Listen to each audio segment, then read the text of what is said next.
नमस्कार, मैं पंडित अमित अवस्थी मृत्युंजय हरिद्वार से आपका स्वागत करता हूं, आपका अभिनंदन करता हूं। आज का मुख्य विषय जो है वो राहु को लेकर के। राहु का नाम सुनते ही लोगों के रोंगटे खड़े हो जाते हैं, क्योंकि राहु एक ऐसा ग्रह है जो आपके जीवन में लगातार उथल पुथल मचा देता है। राहु, आप ये समझ लीजिए, जितनी जीवन में अचानक घटनाएं होंगी वो सब राहु करेगा। राहु एक दिन आपको अर्श से फर्श पर ला सकता है और फर्श से अर्श तक ले जा सकता है। इतनी शक्ति राहु के अंदर है। अगर शक्तियों की बात करो तो आप समझ लो सूर्य देहों को तक का ग्रहण लगाने वाला दोस्त यही राहु है। इसके अलावा किसी भी ग्रह में इतनी शक्ति नहीं है कि वो सूर्य देव को विचलित कर सके। तो राहु अपने आप में आप समझ लीजिए बहुत बड़ी ताकत है। लेकिन यह राहु किसकी कुंडली में क्या परिणाम दे रहा है, ये तो ज्योतिषी समझ सकते हैं। आप अपनी कुंडली में भी पता कर लीजिए। अगर आपके पास कुंडली नहीं है तो पहले कुंडली बनवाइए, फिर पता करिए कि क्या जीवन में कभी कुछ आपको अचानक मिलने वाला है। मिलेगा तो क्या मिलेगा, घटनाएं अच्छी होंगी, बुरी होंगी, कैसी होंगी, तो आपको ये जरूर जान लेना चाहिए।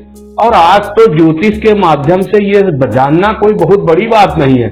सब लोग जान सकते हैं कि उनके जीवन में क्या घटनाएं होने वाली है लगभग। तो इस तरीके से बाकी तो ये राहु का परिचय है। मैं सारे इनके जो भाव होते हैं 12, आप समझ लो कि 12 इनके घर होते हैं, तो उन 12 घरों की मैं बात नहीं करूंगा।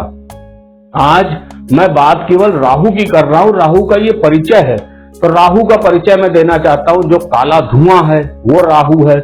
जो आपके रिलेशन खराब कर सकता है वो राहु है। जो आपके बीच में तलाक करा सकता है वो राहु है। जो आपको एक रात में बड़ा आदमी बना सकता है वो राहु है। राहु की अगर हम बात करें तो राहु वो सारे चमत्कार कर देगा जो आपने कभी सोचे भी नहीं होंगे। और आपकी कुंडली में अगर छठे भाव में राहु है तो आप समझ लीजिए आपसे कोई जीत ही नहीं सकता, क्योंकि शत्रुहंता का आप समझ लीजिए कि वो काम करेगा। अगर राहु तीसरे भाव में है तो आप समझ लीजिए कि राहु तीसरे भाव का बहुत अच्छा माना जाता है, तो आपको अच्छे परिणाम देगा। लेकिन अब राहु की किसी से युति ना गलत हो जाए, कहीं मतलब इस तरीके का ना हो, तो परिणाम बाकी राहु अच्छे भी देता है, बुरे भी देता है। लेकिन पापी ग्रहों में इसीलिए कहा जाता है कि भाई पापी तो है ही है ग्रह। ये अभी पता चला जब इसके जो केंद्र के भाव होते हैं अगर उनमें ये बैठ जाता है तो पता चला आपको बहुत ऊंचाई भी देने लगता है, क्योंकि इसको कोई न्याय से तो लेना देना है नहीं कि किसको क्या देना है क्या नहीं देना है। तो वो चीज है। फिलहाल हम लोग जो राहु की बात कर रहे हैं वो यही कर रहे हैं कि राहु आपके जीवन में अचानक आता है, अचानक घटनाएं करता है।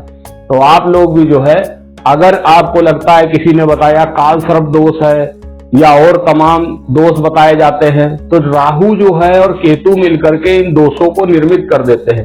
राहु का ये एक उपाय भी है, वो उपाय भी किए जाते हैं, लेकिन उपाय से अधिक ये है कि आपको जानकारी तो हो, कम से कम आप ग्रहों के विषय में समझ तो सके।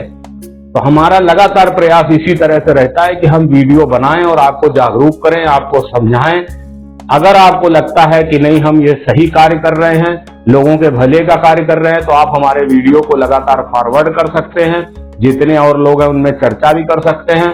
और अगर आपको किसी भी तरह के परामर्श की जरूरत है कि लाओ हम परामर्श लेकर के आगे की जीवन के विषय में कि हम कितना अच्छे उसको गति से चला सकते हैं और अच्छा कर सकते हैं, बेटर कर सकते हैं अपनी लाइफ को, तो आपको जरूर संपर्क करना चाहिए। जय शनिदेव।